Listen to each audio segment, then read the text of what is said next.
तिवसा शहरानजीक बिबट्याचा वावर असल्याची धक्कादायक घटना समोर आली आहे।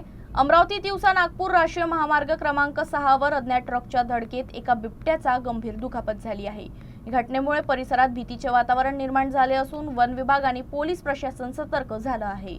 तिवसा शहरालगत असलेल्या वैभव वानखेडे यांच्या शेताजवळ ही घटना घडली। मिळालेल्या माहितीनुसार रात्रीच्या सुमारास बिबट्या रस्ता ओलांडत असताना एका भरधाव अज्ञात ट्रकने त्याला जोरदार धडक दिली। या अपघातात बिबट्या गंभीर जखमी झाला असून तो रस्त्याच्या कडेला पडून असल्याचं स्थानिकांना दिसलं। नागरिकांनी तत्काळ वन विभाग आणि पोलीस प्रशासनाला याबाबत कळवलं। घटनेची माहिती मिळताच वन विभागाचे अधिकारी आणि पोलीस देखील घटनास्थळी पोहोचले। जखमी बिबट्याला सुरक्षितरित्या पकडून उपचारासाठी हलवण्यात आलं। दरम्यान परिसरात बघ्यांची गर्दी वाढू नये म्हणून पोलिसांनी देखील खबरदारी घेतली। तर तिवसा परिसरात बिबट्याचा वावर असल्याचं यामुळे स्पष्ट झाल्यामुळे नागरिकांमध्ये देखील भीतीचं वातावरण निर्माण झालंय। वन विभागाकडून नागरिकांना रात्री एकटं घराबाहेर न पडण्याचं तसंच शेतात काम करताना सतर्क राहण्याचं आवाहन करण्यात आलंय।